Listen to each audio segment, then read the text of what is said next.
오는 25일 러시아 블라디보스토크에서 북러 정상회담이 예정된 가운데 북한 김정은 위원장이 오늘 오후 열차편으로 평양을 떠나 블라디보스토크로 출발할 것으로 보입니다. 선거제 개편과 공수처 법안의 패스트트랙 처리에 대해 바른미래당이 진통 끝에 합의안을 표결로 추인했습니다. 이현주 의원은 패스트트랙 강행에 반발해 바른미래당 탈당을 선언했습니다. 공개 기자회견까지 열면서 마약 투약 사실을 부인했던 가수 박유천 씨에 대해 경찰이 황하나 씨 등과 함께 마약을 투약한 혐의로 구속영장을 신청했습니다. 진주 방화 살인 사건 희생자에 대한 합동 연결식이 오늘 오전 엄수됐습니다. 유가족과 관계기관이 부상자 치료비 지원에 합의하면서 미뤄졌던 장례식이 열리게 됐습니다. 전국의 아동기관 종사자를 대상으로 아동학대 범죄 전력을 점검한 결과 21명이 학대 전력이 있는 것으로 드러났습니다. 보건복지부는 21명 전원에 대해 해임 등의 조치를 할 예정입니다. 더불어민주당과 바른미래당, 민주평화당 그리고 정의당이 선거법 개정안과 고위공직자 비리수사처, 공수처 법안을 신속 처리 안건 지정, 패스트트랙으로 처리하기로 결론을 내렸습니다. 자유한국당을 제외한 여야 4당은 각각 의원총회를 열고 선거법 개정안과 공수처 법안의 패스트트랙 처리 여부를 묻는 안건을 추인했습니다. 이 과정에서 바른미래당은 내부 이견이 심해 결국 찬반 표결을 진행했고 참석 의원 23명 가운데 찬성 12표, 반대 11표가 나와 가까스로 합의안을 통과시켰습니다. 이에 따라 여야 4당은 오는 25일 국회 정치개혁특별위원회와 사법개혁특별위원회를 통해 패스트트랙 절차를 시작한다는 방침입니다. 삼성전자가 차세대 스마트폰인 갤럭시 폴드의 출시를 결국 연기했습니다. 미국 시장 출시를 불과 나흘 남긴 시점에 나온 연기 결정이어서 신뢰도와 이미지 타격이 불가피해 보입니다. 홍선기 기자가 보도합니다. 삼성전자가 접히는 스마트폰 갤럭시 폴드의 미국 출시를 불과 나흘 앞두고 출시 연기를 전격 발표했습니다. 삼성전자는 국문과 영문 공지를 통해서 디스플레이가 손상되는 현상을 발견했다고 밝혔습니다. 화면이 접히는 부분의 위와 아래 끝쪽이 충격이나 이물질에 문제를 일으킬 수 있다고 인정했습니다. 앞서 미국 언론들은 시제품을 받아서 써본 기자들이 화면 꺼짐 현상이 있다며 결함 가능성을 제기했습니다. Black. The left side of the Galaxy Fold went completely black last night, and then overnight, about 75 to 80% in estimate of the phone's front became completely black. 삼성전자는 보호막을 떼서 벌어진 일이라고 해명했지만 보호막을 떼지 않은 제품에서도 비슷한 증상이 나타난다는 주장이 나오자 제품을 회수해 분석 작업을 벌였습니다. 그리고 결국 보호막 제거와는 관계없는 결함을 발견하고 출시 연기 결정을 내린 겁니다. 삼성전자는 정확한 출시 연기 일정도 잡지 못한 채 몇 주 안에 출시 일정을 재공지하겠다고만 밝혔습니다. 무한정 늦게 가는 것보다는 어느 정도 1, 2개월 정도의 좀 부족한 부분을 개선시켜서 제품을 다시 내놓는 것이 또 중요하다고 보고 있습니다. 결함 논란에 이어 중국 언론 행사를 취소하더니 결국 공식 출시 일정까지 연기되면서 삼성전자는 신뢰도와 이미지에 큰 타격을 입게 됐습니다. 삼성전자는 배터리 폭발로 전량 회수에 나섰던 갤럭시 노트 7 사태와 비교할 사안은 아니라는 입장이지만 전혀 예상하지 못한 출시 연기 사태에 우려와 당혹감을 감추지 못하고 있습니다. YTN 홍성기입니다. 13년째 해고자 문제를 두고 분규를 겪어온 콜텍 노사가 오랜 협상 끝에 타결에 성공했습니다. 쌍용차와 파인텍에 이어 콜텍 사태도 해결됐지만 아직 40여 곳이 분규 사업장으로 남아 있습니다. 이경국 기자의 보도입니다. 4,464일, 햇수로는 13년. 해고 사태로 갈등을 겪던 콜텍 노사가 한 장짜리 조촐한 합의문과 함께 서로를 편하게 마주보는 데 걸린 시간입니다. 넉 달의 협상 끝에 콜텍 노사가 조인식을 열고 합의안에 최종 서명했습니다. 빨리 가정으로 따뜻한 가정으로 돌아가서 정상적인 사회생활을 하시고 또 건강도 회복해 주시기 바랍니다. 노사 갈등은 종지부를 찍었지만 단식부터 본사 점거까지 이들의 투쟁엔 최장기라는 씁쓸한 꼬리표가 붙었습니다. 자신들이 맘 놓고 노동하고 그 노동을 통해서 자신들의 삶과 자신들의 꿈을 이루어가는 그러한 나라가 되었으면 좋겠습니다.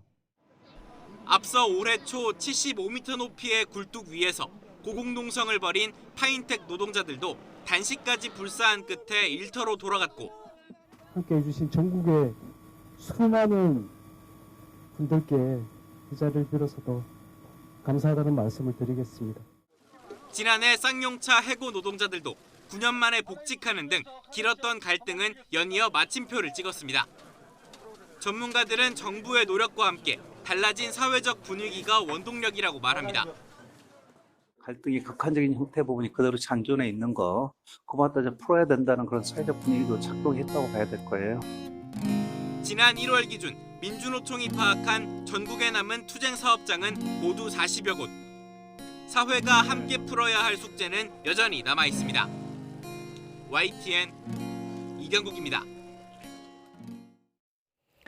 김정은 북한 국무위원장이 푸틴 러시아 대통령과의 회담을 위해 전용 열차를 타고 블라디보스토크를 방문할 것이라고 러시아 유력 일간 코메르산트가 오늘 보도했습니다. 김 위원장의 전용 열차는 내일 새벽 북러 국경을 넘을 것으로 이 신문은 예상했습니다. 이와 관련해 극동지역 철도 관계자는 열차가 내일 아침에 북한과 접경한 러시아 국경역 하산에 도착해 우스리스크를 경유해 블라디보스토크에 도착할 것이라고 전했습니다. 김 위원장은 전용 열차에 싣고 올 리무진으로 블라디보스토크 시내를 이동할 계획입니다. 일본 우익 성향의 의원들이 A급 전범들이 합사된 도쿄 야스쿠니 신사를 집단 참배했습니다. 다 함께 야스쿠니 참배 모임 소속 국회의원들은 오늘 오전 춘계 제사에 맞춰 야스쿠니 신사를 참배했습니다. 이 모임의 소속 의원들은 지난 4월 춘계 제사 기간과 8월 15일 일본의 2차 대전 패전일 그리고 10월 추계 제사 기간에 야스쿠니 신사를 집단 참배하고 있습니다. 정부는 이에 대해 유감을 표명했습니다. 외교부는 대변인 명의의 논평에서 일본 정부와 의회 지도자들이 침략 전쟁을 미화하는 야스쿠니 신사에 또다시 참배하고 공물을 복납한 데에 대해 깊은 실망과 유감을 표한다고 밝혔습니다.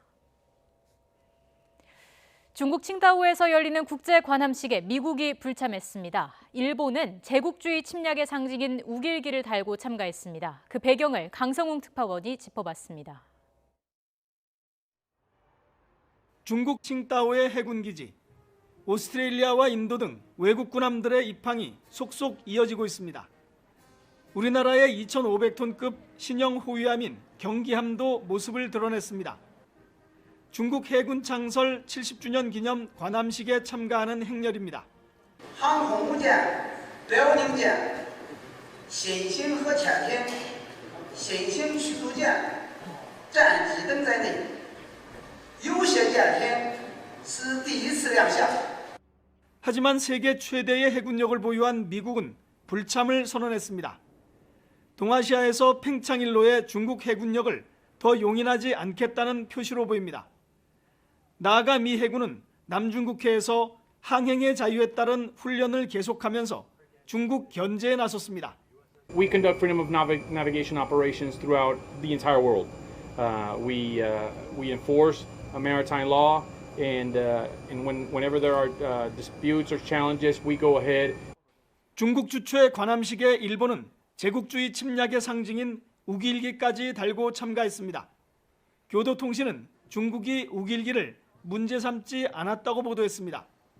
미국과 긴장 관계인 중국이 일본을 끌어들이기 위해 양해한 것으로 관측됩니다.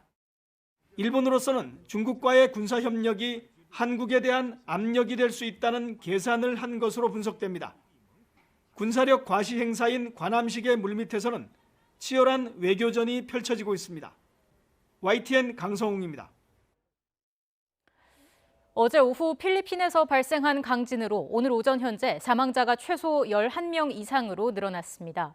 필리핀 현지 언론 인콰이어러에 따르면 릴리아 피네다 팜파가주 주지사는 현재까지 사망자 수가 11명으로 보고됐다고 밝혔습니다. 피네다 주지사는 이어 주내 여러 지역으로부터 계속해서 사상자 보고를 받고 있어 사상자 규모는 최종이 아니라고 부연해 사망자 수가 더 늘어날 가능성을 시사했습니다. 피네다 주지사는 지역 라디오 방송과의 인터뷰에서는 포랑마을에서 슈퍼마켓이 있는 4층짜리 건물이 무너져 현재 수색과 구출 작업이 계속 중이라며 현재 30명가량이 그 안에 갇힌 것으로 우려된다고 말했습니다. 부활절인 지난 21일 스리랑카에서 발생한 연쇄 폭탄 테러 사망자가 300명을 넘어섰습니다. 현지 경찰 대변인은 오늘 오전 기준으로 사망자는 310명, 부상자 500여 명으로 집계됐다고 밝혔습니다. 희생자 대부분은 스리랑카인으로 이 가운데 미국과 영국, 인도, 중국 등 10여 개 국적의 외국인 30여 명도 포함된 것으로 파악됐습니다.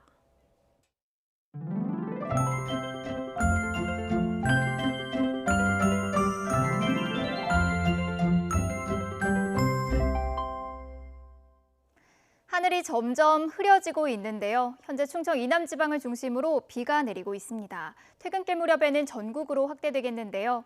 앞으로 제주 남부와 산간에는 80mm 이상, 남해안과 제주도에 20에서 60mm의 많은 비가 오겠고요. 충청 이남에는 10에서 40mm, 수도권과 또 강원 지역에는 5에서 10mm의 비가 내리겠습니다. 특히 남해안과 제주도에는 벼락과 돌풍을 동반한 강한 비가 쏟아질 것으로 보이니까요. 피해 없도록 대비 잘 해주시기 바랍니다. 비는 내일 오전에 대부분 그치겠지만 충청과 일부 남부 내륙에는 오후까지 이어지는 곳도 있겠습니다. 내일 아침 기온은 오늘보다 1도에서 3도가량 높겠는데요. 서울의 아침 기온은 15도, 대전은 16도, 평양은 14도로 출발하겠고요. 낮 기온은 오늘과 비슷하거나 조금 낮겠습니다. 서울의 낮 기온은 25도, 대전 20도, 대구 23도, 개성은 24도로 예상됩니다. 모레 오후부터 금요일 오전까지 다시 전국에 비가 내릴 전망입니다. 지금까지 날씨 정보였습니다. 더 뉴스 마칠 시간입니다. 저희는 내일도 진실의 한 발 더 다가가겠습니다. 고맙습니다.